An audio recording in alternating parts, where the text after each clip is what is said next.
Nous avons le privilège d'accueillir aujourd'hui M. Martin Dotti, chef d'entreprise de renom à la tête de la Pinchardaise. J'espère que je ne... La Pinchardaise. La Pinchardaise, ok. En plus de ses succès entrepreneuriaux, M. Martin Dotti est également reconnu pour son rôle de grand mécène de la culture, en particulier celle de son peuple. Son engagement envers la préservation et la promotion de la culture banane a été exemplaire. Et il est même l'invité de marque de la fourmilière des filles Fombo à l'occasion de la visite de la coordination de Yinindi. En tant que doyen respecté au sein de la diaspora banane, M. Martin Dotti a accepté de répondre à nos questions et partager son point de vue sur la culture, la diaspora et les projets à venir. Bonjour M. Martin Dotti. Bonjour. Ai-je oublié quelque chose? Non, rien à ajouter. Je pense qu'il y a eu un travail préalable pour avoir ces quelques informations. Merci. Merci d'avoir accepté notre invitation. Pour commencer, pourriez-vous nous parler de votre engagement en faveur de la culture banane et son importance pour vous personnellement? Personnellement, je pense que il va de soi. Hein. Peut-être que j'ai une histoire un peu différente d'autres personnes. Ce qui fait que j'ai été obligé d'être attelé vraiment à faire de la recherche un peu des éléments culturels de chez moi. Okay. J'ai trouvé quelques-uns et puis aujourd'hui j'essaye de les conserver et plus tard peut-être de transmettre. Ça c'est bien. Vous organisez chaque année la fête de la musique, un événement de renom. Pouvez-vous nous en dire plus sur cet événement et sur l'impact qu'il porte sur la communauté banane et la culture camerounaise en France? Comme je l'ai dit tantôt, le barbecue du 14 juillet, je l'ai initié à la base pour recevoir les miens, suite à un échec à la tête de la communauté des bananes de France, qui est une association à laquelle j'ai participé. C'est la COBAF, COBAF, Communauté de bananes de France, c'est bien ça.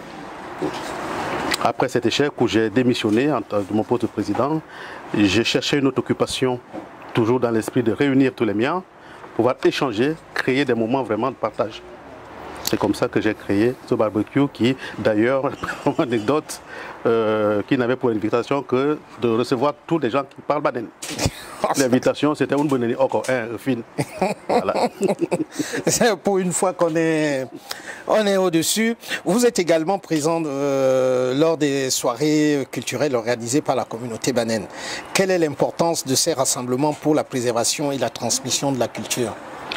Je reste persuadé, hein, comme je l'ai dit, je reste persuadé que je fais partie maintenant de la classe descendante, on va dire ça comme ça, avec un peu de décence. Vous n'êtes pas seul.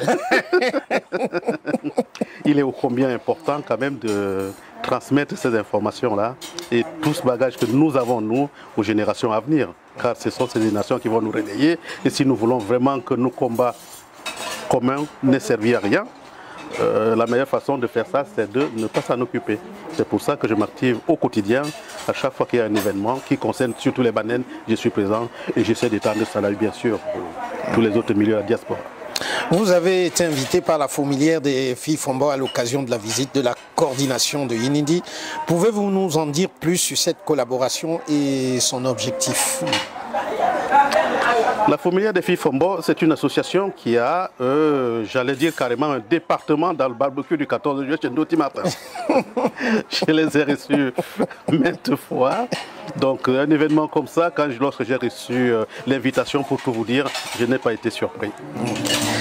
Quels sont vos projets futurs en ce qui concerne votre engagement culturel et votre soutien à la diaspora banane? Pour l'avenir, j'espère que je vais continuer dans ce sens-là, voire plus, dans la mesure où je pense que je vais bientôt prendre aussi ce qu'on appelle communément la retraite. J'aurai un peu plus de temps. Je pense que j'aurai un peu plus de temps à consacrer un peu à ces événements. C'est ça qui me manque aujourd'hui. Et en tant que chef d'entreprise de ce côté-là, évidemment, un peu de mécénat, pourquoi pas. Je l'ai souvent fait, je ne suis pas quelqu'un qui parle un peu de mes actions, mais on vous voit, on vous voit. En fait, pour conclure cette interview, quel message aimeriez-vous transmettre à la jeunesse banane et à la diaspora en général? Je vais simplement plagier notre chef Camille Lomé qui est là, Majesté. Il l'a dit, il a insisté, il a souligné. faut que nous restions unis, qu'on reste un. Le Banen est un et indivisible. Il faut que nous insistions sur cette voie-là et qu'on ait le courage de transmettre ce message pour s'étendre, s'appliquer aussi à la diaspora. Il faut que nous soyons vraiment un et indivisible. Voilà, ça va. Nous remercions chaleureusement M. Martin Dotti pour cette interview enrichissante et pour son engagement remarquable envers la culture banane et la diaspora. Mais Dieu vous bénisse, je vous remercie encore. Merci.